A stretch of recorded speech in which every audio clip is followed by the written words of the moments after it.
నాతో మాట్లాడుమయ్యా, నన్ను దర్శించుమయ్యా. మన రక్షకుడైన యేసుక్రీస్తు పరిశుద్ధ నామములో మీ అందరికీ శుభములు తెలియచేయుచున్నా. మీరందరూ ప్రభు యొక్క కృపను బట్టి క్షేమముగా ఉన్నారని ఆశిస్తూ ఉన్నా. ఈరోజు బలపరిచే వాక్యము మార్కు సువార్త 2వ అధ్యాయం 13-14 వచనములు. ఆయన సముద్ర తీరమున మరలా నడిచిపోవచ్చుండెను.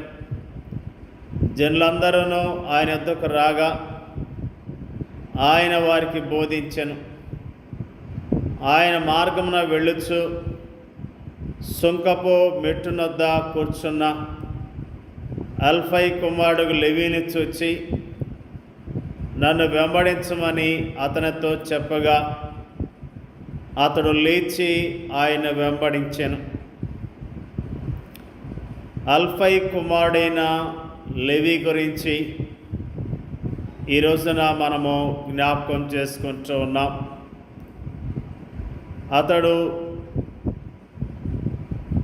ట్యాక్స్ కలెక్టర్గా ఉన్నట్లుగా జ్ఞాపకం చేసుకుంటూ ఉన్నాం.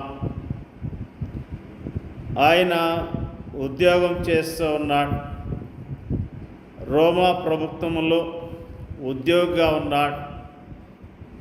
ఆ వ్యక్తిని యేసుక్రీస్తు ప్రభువారు చూచి వెంబడించమని చెప్పినట్లుగా ఈరోజు నా జ్ఞాపకం చేసుకుంటున్నాం. అతడు లేచి ఆయన వెంబడించాడు. మార్కు సువార్తలోని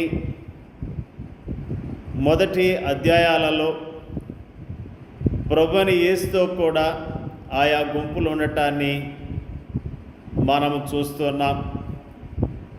ఆయన కపెర్నహూములోని సమాజ మందిరములో బోధించడం గురించి మనం అక్కడ చదువుతున్నాం. ఆయన సమాజ మందిరములో బోధించినప్పుడు ఆయన అధికారంతో బోధించడాన్ని చూచి వారు ఆశ్చర్యపడ్డారు. ఆ తర్వాత ఆయన సీమోను మరియు ఆంద్రేయుల ఇంట్లోనికి ప్రవేశించడాన్ని గురించి మనం చదువుతున్నాం. ఆ తర్వాత ఆయన గలిలయ ప్రాంతానికి వెళ్ళి సమాజ మందిరములో బోధించడం కనిపిస్తుంది. ఆ తర్వాత ఆయన తిరిగి కపెర్నహూముకు వచ్చి ఒక ఇంటిలో ప్రవేశించినప్పుడు ఆ ఇల్లు జనసమూహంచే నిండి ఉండటం మనకు కనిపిస్తుంది. ఆ తర్వాత గలిలయ సముద్ర తీరములో విస్తార జనసమూహము ఆయన వెంబడించినట్లుగా ఈనాటి మన ధ్యాన వచనాల్లో మనకు కనిపిస్తుంది. విస్తారమైన జనసమూహాలు తను వెంబడిస్తున్నప్పటికీ యేసు వ్యక్తిగతముగా ఆయా వ్యక్తులను దృష్టించినట్లుగా మనకు కనిపిస్తుంది. కపెర్నహూములోని సమాజ మందిరములో అపవిత్రాత్మచే పీడించబడుతున్న ఒక వ్యక్తిని ఆయన స్వస్థపరిచాడు. సీమోను పేతురు ఇంట్లో అతని అత్తను ఆయన స్వస్థపరిచాడు. గలిలయ ప్రాంతములో ఆయన సంచరిస్తున్న సమయములో ప్రభు కనికరాన్ని రుచి చూచిన ఒక కుష్ఠరోగి మనకు కనిపిస్తాడు. జనసమూహంచే కిక్కిరిసి ఉన్న ఆ ఇంట్లో స్వస్థపరచబడటకు తమ స్నేహితుడిని ఇంటి కప్పు మీద నుండి కిందకి దించి ఆయన స్వస్థతను క్షమాపణను తన స్నేహితునికి రుచి చూపించిన 4 వ్యక్తుల విశ్వాసాన్ని ఆయన చూచాడు. ఆ తర్వాత సముద్ర తీరములో ప్రభు లెవీని చూచాడు. విస్తారమైన జనసమూహము తను ఆవరించున్నప్పటికీ తన వ్యాపార స్థలము యొద్ద కూర్చుని ఉన్న ఈ యొక్క వ్యక్తిపై ఆయన దృష్టి నిలిపాడు. అతని హృదయ శూన్యతను, అందులోని పశ్చాత్తాపం కొరకైన సంసిద్ధతను ఆయన చూచాడు.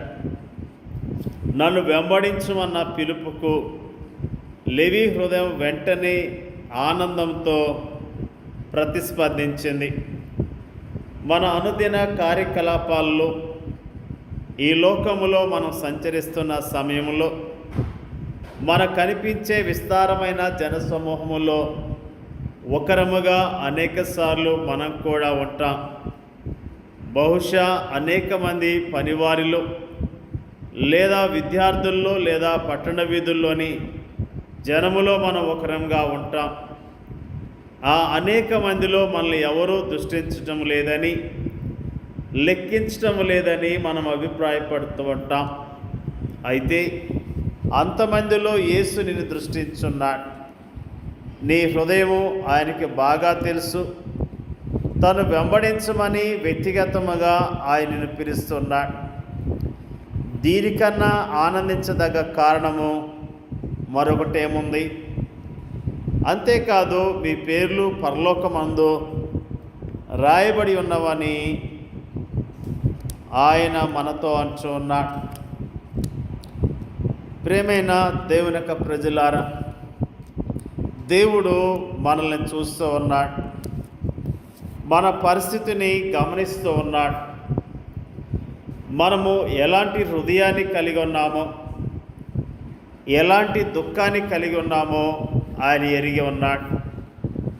ఆయన మన పట్ల ప్రణాళికలు కలిగి ఉన్నాడు. ప్రత్యేకమైన ఉద్దేశాలు కలిగి ఉన్నాడన్న విషయాన్ని మనం ఈ రోజున జ్ఞాపకం చేసుకున్నాం. దేవుడు లేవీని జ్ఞాపకం చేసుకున్నాడు. లేవి నిరాశ నిస్పృహలో ఉన్న ఒక వ్యక్తి. లేవి తన జీవితంలో ఎంత దుఃఖాన్ని కలిగి ఉన్నాడో యేసు ప్రభువారు ఎరిగి ఉన్నాడు. లేవి యొక్క భవిష్యత్తు ఎరిగిన వాడు. లేవిని దేవుడు పిలుచుకున్నట్లుగా లేవి యేసుక్రీస్తు ప్రభువాన్ని వెంబడించినట్లుగా మనము జ్ఞాపకం చేసుకుంటూ ఉన్నాం. నిజంగా మనల్ని కూడా దేవుడు మనల్ని పిలుచుకున్నాడు.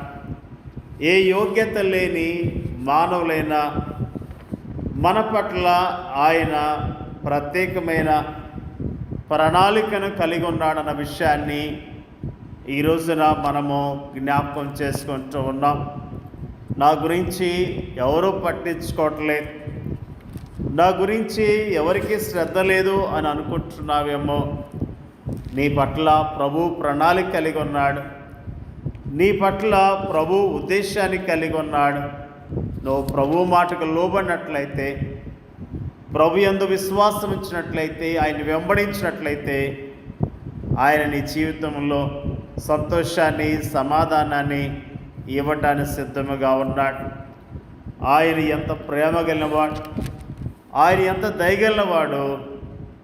ఆయన మనల్ని ప్రేమిస్తున్నాడు కాబట్టి ఆయన ప్రేమను బట్టి ఆయన స్తుతిద్దాం. ఆయనకు ఉద్దేశాలను బట్టి ఆయన స్తుతిస్తూ ఆయన కనపడదాం. దేవుని యొక్క వాక్యాన్ని దీవించిన గాక. పరిశుద్ధుడైన మా తండ్రి, నీకు వందనాలు, స్తోత్రాలు ప్రభువా. జనసమూహములో ఉన్న వ్యక్తిని, ఒక వ్యక్తిని జ్ఞాపకం చేసుకొని